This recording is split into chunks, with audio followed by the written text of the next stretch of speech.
9ാമത്തെ ജുസ് അമ്മ ജുസ് ഒരുപാട് വട്ടം പരിശീലനം നടത്തി ആവർത്തിച്ച് ഓതി ഖുർആനിന്റെ യഥാർത്ഥ ശൈലിയിൽ മക്കള് ഓതാൻ പഠിച്ചിട്ടുണ്ട്. അതായത് ഒരാളിൽ നിന്ന് മറ്റൊരാളിലേക്ക് കൈമാറുമ്പോൾ ഖുർആനിന്റെ ശൈലി മാറാതെ ശബ്ദത്തിന്റെ മാറ്റങ്ങൾ മാത്രമാണ് കാണാൻ കഴിയുന്നത്. ആ ഖുർആനിന്റെ ഒരു ശൈലി ഉണ്ടല്ലോ, പുറത്തിൽ ഖുർആനെ തർത്തില എന്ന് പറഞ്ഞതുപോലെ ഖുർആൻ നല്ല ഭംഗിയിൽ തന്നെ ഈണത്തോടു കൂടിയും തുടങ്ങി സാക്കിനൂരിന്റെയും തന്നിന്റെയും വിധികൾ, അതുപോലെ തന്നെ സാക്കിന ശബ്ദാക്കപ്പെട്ട മീമിന്റെയും നൂരിന്റെയും വിധികൾ, ഇങ്ങനെ എല്ലാ തജ്വീദിന്റെ നിയമങ്ങൾ തൊട്ടൊരുമി തന്നെ നമ്മളെ മക്കൾ ഓതുന്നത് കേൾക്കാൻ വളരെ സന്തോഷമാണ്. ഇത് ഇന്ന് ഖുർആൻ ഓതുന്ന സമയത്ത് കുട്ടികൾക്ക് ചെറിയൊരു സ്ട്രെസ് ഉണ്ട്. കാരണം മത്സരം കൂടിയാണല്ലോ.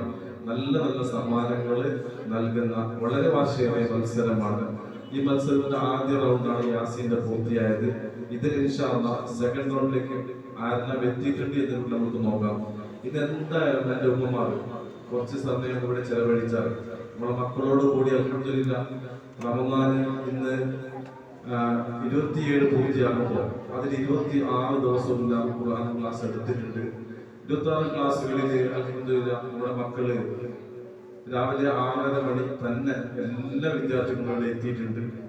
6:30 മണിക്ക് എത്തിയ കുട്ടികൾ ഏകദേശം 8:30 മണി വരെ നമ്മളോട് കൂടി സമയം ചെലവഴിച്ചിട്ടുണ്ട്. ഖുർആൻ കൊണ്ട് മാത്രം എൻ്റെ ഉമ്മമാർക്ക് വളരെ സന്തോഷിക്കാൻ പറ്റുന്ന ഒരു അവസരം കൂടിയായിരുന്നു. കാരണം വേറെ ഒരു അനാവശ്യത്വം അവർ ഏർപ്പെടാതെ ഖുർആൻ കൊണ്ട് മാത്രം ചെലവഴിക്കുന്ന ഒരു അനർഘ നിമിഷം നമ്മുടെ മദ്രസയിൽ സംജാതമായിട്ടുണ്ട്.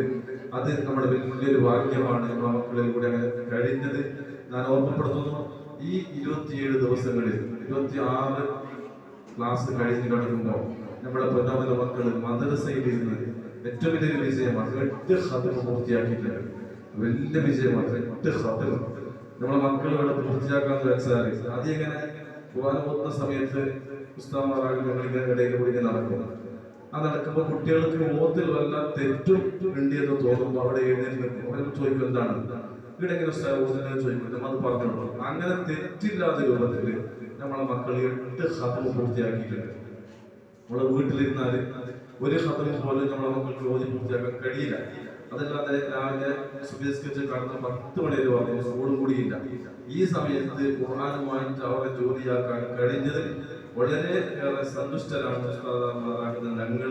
ഇൻഷാ അല്ലാഹ് നിങ്ങളെ മനസ്സറിഞ്ഞ സഹകരണം, അതായത് ഈ പോലത്തെ നന്മകൾ കാണുമ്പോൾ അതിന് വേണ്ടിയുള്ള പ്രോത്സാഹനം ഇനി വരുന്ന ദിവസങ്ങളിലും നിങ്ങൾ ഉണ്ടാവണം. കാരണം ഇതിനു വേണ്ടി മനസ്സുകൊണ്ട് നിങ്ങൾ പ്രോത്സാഹിപ്പിക്കുക, മക്കളെ തട്ടി വളർത്തുക. ഇന്നലെ നമ്മൾക്കറിയാം ഉത്തരേന്ത്യയിൽ നടന്ന ഒരു സംഭവം വളരെ വേദനാജനകമാണ്. ഉത്തരേന്ത്യയിൽ +1 പഠിക്കുന്ന ഒരു വിദ്യാർത്ഥിനിയെ നമ്മൾക്കറിയാം. ഇന്നലെ വന്ന റിപ്പോർട്ടാണ്. മുഹമ്മദ് എന്ന് പറയുന്ന ഒരു പാപ്പ +1 പഠിക്കുന്ന വിദ്യാർത്ഥി എക്സാമിന് അടുത്ത സമയത്ത് പഠനം ഒരല്പം പിന്നോട്ടായി എന്ന് പറഞ്ഞ് നല്ല വടി കൊണ്ട് അടിച്ചു.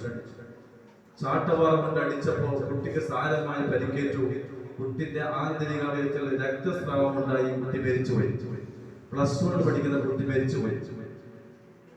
അങ്ങനെ ആ പിതാവിനെതിരെ പോലീസ് കേസെടുത്തു. പോസ്റ്റ്മോർട്ടം റിപ്പോർട്ട് കാണുമ്പോൾ ആന്തരിക അവയവങ്ങൾക്ക് ക്ഷതം പറ്റിയതിന്റെ പേരിൽ, രക്തസ്രാവം ഉണ്ടായതിന്റെ പേരിൽ ആ കുട്ടി മരിക്കുകയാണ്. ഇവിടെയാണ് എന്റെ ഉമ്മമാരുടെ ഉണർത്താനുള്ളത്. എന്റെ പിഞ്ചോമന മക്കള് ഇവർ എന്തുകൊണ്ടും വളരെയധികം കഴിവുള്ള, പ്രത്യേകിച്ച് അല്ലാഹു സുബ്ഹാനഹു വ തആല ഈ ചെട്ടുംകുഴി എന്ന നാട്ടിൽ അല്ലാഹു വലിയ റഹ്മത്ത് നൽകിയിട്ടുണ്ട്. അത് ഞാൻ മനസ്സിലാക്കുന്നു. 13 വർഷം ഇവിടെ പിന്നിടുമ്പോൾ ഒരുപാട് കുട്ടികളെ ഞാൻ കാണുമ്പോൾ ഈ കുട്ടികളിൽ അത്ഭുത കഴിവുകളുണ്ട്. ഒരുപാട് അത്ഭുത കഴിവുകൾ. നിങ്ങൾ ഇപ്പൊ തന്നെ ഖിറാഅത്ത് കേട്ടില്ലേ? എന്ത് നല്ല ഈണമാണ്, എന്ത് പ്രാസമാണ് ഖിറാഅത്തിനുള്ളത്. വളരെ ഭംഗിയാണ് ഖിറാഅത്ത്. അത് ഒരു മാസം കൊണ്ട് ക്ലാസ്സിൽ മദ്രസയിൽ പഠിച്ചില്ല എന്ന് ഞാൻ പറയുന്നില്ല. മറിച്ച് ക്ലാസ്സിൽ നമ്മൾ പഠിപ്പിക്കുന്ന സമയത്ത് ഖുർആൻ നോക്കണം, ഹിഫ്ള് നോക്കണം, മറ്റുള്ള 6 സബ്ജക്റ്റുകളും ഇതോട് കൂടി നമുക്ക് ഉണ്ടാക്കണം, കുട്ടികൾ പഠിപ്പിച്ചു വരണം. അപ്പൊ മറ്റുള്ള വിഷയങ്ങളിലേക്ക് ശ്രദ്ധ ചെലുത്തുമ്പോൾ ഇതിന് വേണ്ടുവോളം ശ്രദ്ധിക്കാൻ നമുക്ക് കഴിയുന്നില്ല. അപ്പൊ കുട്ടികൾ ഖുർആൻ ഒരല്പം പിന്നിലായി വരുന്നു. ഇതങ്ങനെയല്ല. 1.5 മണിക്കൂർ ഖുർആൻ കൊണ്ട് മാത്രം മക്കളെ ജോലിയാക്കാൻ കഴിഞ്ഞു എന്നുള്ള സന്തോഷം പറയാം. ആകയാൽ നമ്മളെ മക്കളിൽ അത്ഭുത സിദ്ധികളുണ്ട്. പഠിക്കുന്ന വിഷയത്തിൽ അത്ഭുതകരമായ കഴിവുകളുണ്ട്. ഈ കഴിവിനെ പരിപോഷിപ്പിച്ച് കൊണ്ടുവരാൻ ഉസ്താദുമാരാകുന്ന ഞങ്ങൾ എത്ര പരിശ്രമിച്ചാലും അത് കഴിയില്ല. ഇന്ന് നിങ്ങളെ മക്കൾ ആരെങ്കിലും ഈ രൂപത്തിൽ ഖുർആൻ ഓതുന്നത് നിങ്ങൾ കേട്ടിട്ടുണ്ടെങ്കിൽ നിങ്ങൾ വീട്ടിലേക്ക് വരുമ്പോൾ അത് ഫസ്റ്റ് ആവട്ടെ സെക്കൻഡ് ആവട്ടെ കിട്ടാതിരിക്കട്ടെ, എന്തുമാവട്ടെ, പക്ഷെ നിങ്ങൾ ചേർത്ത് പിടിച്ചുകൊണ്ട് എന്റെ പൊന്നു മോളെ നിന്റെ ഖിറാഅത്ത് എന്റെ മനസ്സിന്റെ അന്തരാളങ്ങളെ ഒന്ന് പുളകം കൊള്ളിച്ചു പോയി എന്റെ പൊന്നു മോളെ അതിന് ഉമ്മ കൊടുത്താണ്ടല്ല എന്റെ മോള് 100% ഞാൻ പറയുന്നു ആ ഖുർആനിന്റെ 30 ജുസു എങ്ങനെയാണോ അതിന്റെ ഖിറാഅത്തിന്റെ ശൈലി അതനുസരിച്ച് തന്നെ നമ്മുടെ മക്കൾ ഖുർആൻ ഓതും. ഉറപ്പാണ്. ഖുർആൻ എന്നുള്ളത് അതൊരാളെ കൽബിലൊന്ന് അത് എത്തിക്കഴിഞ്ഞാല് പിന്നെ അതൊന്നും പറയേണ്ട ആവശ്യം. അതിന്റെ രസം നീണം. നമ്മളെ മക്കള് നിങ്ങൾ നോക്ക്, നിങ്ങളെ കൂടെ അത്തായം കഴിച്ചവര് രാത്രിയിൽ കടന്നുപോയി നമ്മളെ മക്കള് ഒരു പക്ഷേ ഞാൻ ആരും കുറ്റപ്പെടുത്തുന്നതല്ല, ഞാൻ പോകുമ്പോൾ എന്റെ പരക്കുണ്ടാകുന്ന അവസ്ഥ തന്നെയാണ് ഈ ഉമ്മാർ അവസാനം. അപ്പോ നിങ്ങൾ ഒരു ഉറക്കി 2 ഉറക്കെല്ലാം ഉറങ്ങി എഴുന്നേൽക്കുന്ന സമയത്താണ് മക്കള് വീണ്ടും ഉത്സാഹപ്പെടുത്തുന്നത് പറ്റിയ ഈ മക്കള് ഇവിടെ നമ്മൾ പിടിച്ചു നിർത്തുന്നല്ല. 1.5 മണിക്കൂറോ 2 മണിക്കൂറോ ഇരിക്കുമ്പോൾ നമ്മൾ നിർത്താറില്ല. മറിച്ച് കുട്ടികൾക്ക് തന്നെ ആവേശമാണ്. ഖുർആൻ തുടങ്ങി കഴിഞ്ഞാൽ പിന്നെ ഓർക്കുന്നത് രസമാണ്. ഈ ഖുർആനിൽ കൂടി തന്നെ അവർ സഞ്ചരിക്കുന്നു വളരെ സന്തോഷത്തോടു കൂടി.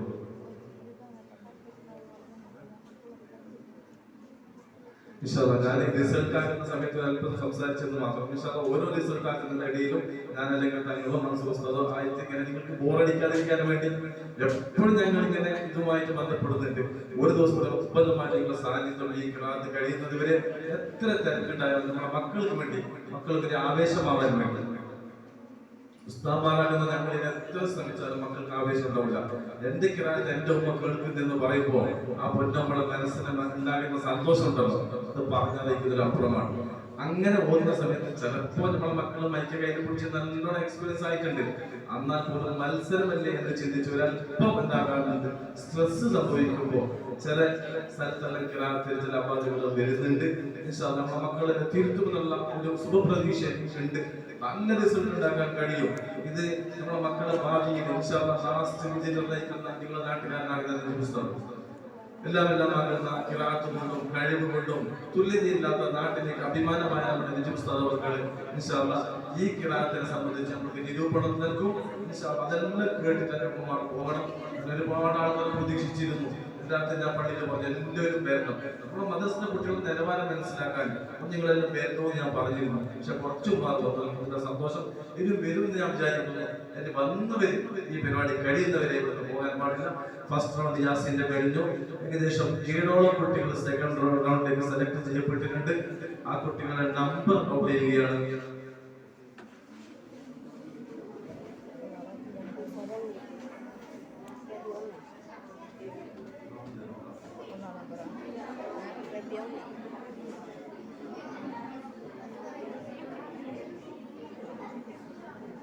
സെക്കൻഡ് റൗണ്ടിലേക്ക് സെലക്ട് ചെയ്യപ്പെട്ട കോഡ് ലെറ്ററുകൾ റിപ്പോർട്ട് ചെയ്യുന്നു.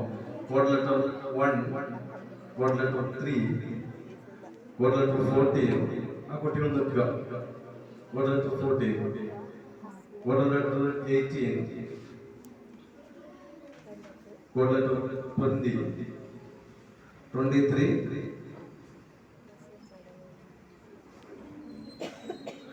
25. ഇത്രയും കുട്ടികൾ സെക്കൻഡ് റൗണ്ടിലേക്ക് സെലക്ട് ചെയ്യപ്പെട്ടിരിക്കും. കാരണം 30 കുട്ടികളെല്ലാം ഖിറാഅത്ത് ഓതുമ്പോൾ അതിൽ ഫസ്റ്റ് സെക്കൻഡ് എടുക്കാൻ വളരെ പ്രയാസമാണ്. ചെറിയ ഇഖ്ഫായിന്റെയോ ഇദ്ഗാമിന്റെയോ അല്ലെങ്കിൽ ഇഖ്ലാബിന്റെയോ വ്യത്യാസത്തിലാണ് ഇത് നിർണ്ണയിക്കുന്നത്. ഇൻഷാ അല്ലാഹ് കഴിവിന്റെ പരമാവധി ശ്രദ്ധിച്ചിട്ടുണ്ട്. സെക്കൻഡ് റൗണ്ടിലേക്ക് സെലക്ട് ചെയ്യപ്പെട്ടിട്ടുണ്ട്. നിങ്ങൾ അടുത്ത ക്ലാസ്സിലേക്ക് പോയാൽ നിങ്ങൾ ഖിറാഅത്തിന്റെ പാഠഭാഗങ്ങൾ എത്രയാണ് എന്നുള്ളത് നിസാംസ്ഥങ്ങൾ സൂചിപ്പിച്ചു തരും. അത് അടുത്ത ക്ലാസ്സിൽ നിന്നിട്ട് നിങ്ങൾ പ്രാക്ടീസ് ചെയ്യാവുന്നതാണ്. ഇൻഷാ അല്ലാഹ് ഇനി സൂറത്ത്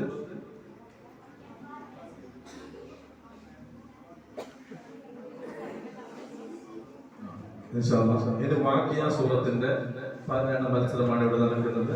ഇൻഷാ അല്ലാഹ് വളരെ വാശിയേറിയ നല്ല കുട്ടികൾ മത്സരിക്കുന്ന ഒരുപാട് നമ്മുടെ നാട്ടിന്റെ പ്രതിഭകളാവാൻ സാധ്യതയുള്ള മക്കൾ മത്സരിക്കുന്ന ഒരു ഖിറാഅത്ത് മത്സരം കൂടിയാണ്. ഇൻഷാ അല്ലാഹ് എല്ലാവരും നിയത്ത് വെച്ചാൽ ആരാണ് ഓതുന്നത്, ആരും പോരടിച്ചു പോകരുത്. ഖുർആനാണ് ഓതുന്നത്. ഖുർആൻ ഓതലും അത് കേൾക്കലും അത് നോക്കലും ഇബാദത്താണ്. നല്ല നിയത്തോടു കൂടി ഇരുന്നാൽ ഉമ്മമാർക്ക് ഇൻഷാ അല്ലാഹ് ഖുർആൻ ഓതിയതിന്റെ പ്രതിഫലം തന്നെ കിട്ടും. അല്ലാഹു തൗഫീഖ് നൽകുമാറാകട്ടെ.